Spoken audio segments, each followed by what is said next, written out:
Hello મિત્રો, જય હિન્દ, જય ભારત. તો કેમ છો બધા? આયો બધા મજામાં હશો. તો દોસ્તો, અત્યારે ફોરેસ્ટના નવા આરઆર આવી ચૂક્યા હશે, બધાને ખબર છે મોસ્ટ ઓફલી, પણ કદાચ નહીં ખબર હોય તો ફરીથી હું કહી દઉં કે ફોરેસ્ટના નવા આરઆર આવ્યા છે.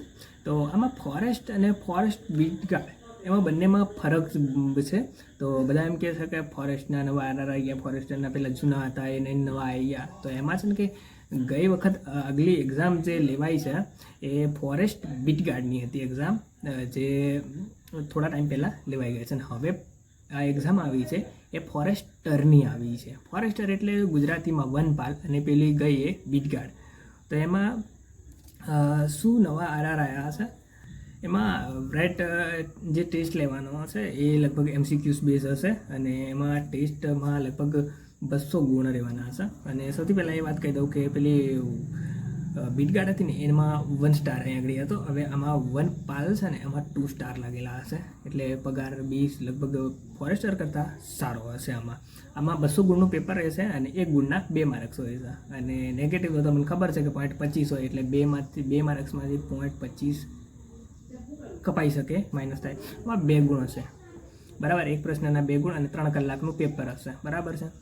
અને એમાં જનરલ નોલેજ છે. જો મતલબ કે સબ્જેક્ટની વાત કરીએ તો જનરલ નોલેજ છે, જેમાં કેટલા તો કે 25% જનરલ નોલેજ પૂછવાના હશે.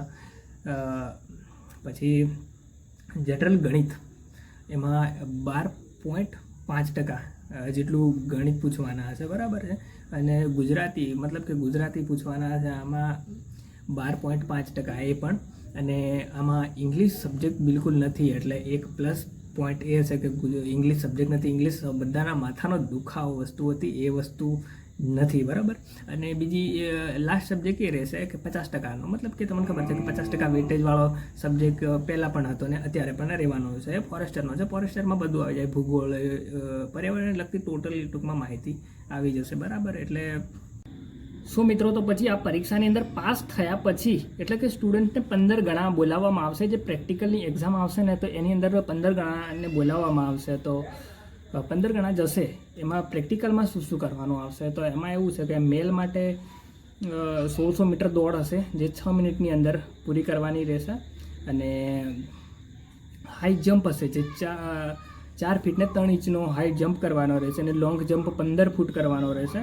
અને પુલઅપ્સ 8, અને જે રસ્સા ચડશે એ 18 ફૂટ ચડવાનું છે. અને એક્સ આર્મી માટે 30 સેકન્ડ વધારે છે, એટલે કે 6.30 સેકન્ડ વધારે છે. 4 ફૂટ એમને કૂદવાનું છે, 3 ઇંચ ઓછું છે એક્સ આર્મી માટે. અને લોંગ જમ્પ 14 ફૂટ છે, અને 8 પુલઅપ્સ કરવાના છે. અને 18 ફૂટ એમને પણ રસ્સા ચડવાનું છે. અને ફિમેલમાં શું છે, તો ફિમેલમાં એવું છે કે 800 મીટર દોડ હશે, જે 4 મિનિટની અંદર પૂરી કરવાની રહેશે. અને હાઈ જમ્પ છે એ 3 ફીટનો હશે જે ફિમેલ માટે, અને લોંગ જમ્પ 9 ફૂટનો હશે. અને એક્સ ફિમેલ માટે, એક્સ આર્મી ફિમેલ માટે કે પછી એક્સ અધર વે, તો એમાં છે 4.20 સેકન્ડની અંદર પૂરો કરવાનો રહેશે. અને એમને 2 ફીટ અને 9 ઇંચ કૂદવાનું રહેશે, અને 8 ફીટ લોંગ જમ્પ મારવાનો રહેશે. અને જે એમાં અમુક કાસ્ટ પ્રમાણે, મતલબ કે ST ને SC સ્ટુડન્ટ માટે રિલેક્સેશન છે. તો એક એમની હાઇટ છે એ જેમાં મેલમાં છે 155 માંગે છે, અને 79 ચેસ્ટ અને 84 ફૂલાવાની છે, અને 50 કિલો વજન માંગે છે. અને STમાં 162 હાઇટ જોઈએ છે, અને 79 ચેસ્ટ અને 84 ફૂલાવેલી, અને 50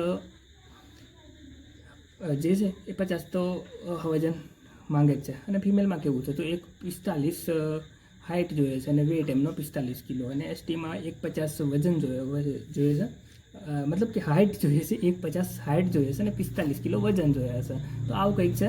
બાકી આમાં સૌથી વધારે ધ્યાન આપવા જેવી વસ્તુ એ છે કે જે તમારો ઇંગ્લિશનો વિષય નીકળી ગયો છે, અને અમુક વિષય નીકળી ગયા છે, તો એના હિસાબથી તમે તૈયારી કરી શકો છો અને જલ્દી ફોરેસ્ટમાં લાગી શકો છો. તો એક્ઝામ તો ફાઇનલ આવવાની છે, આરઆર આવી ગયા એટલે એક્ઝામ કે જાહેરાત તો જલ્દી જ આવવાની છે. તો તમારે જો તૈયારી કરવી હોય તો લાગી જાઓ તૈયારીમાં જોરદાર.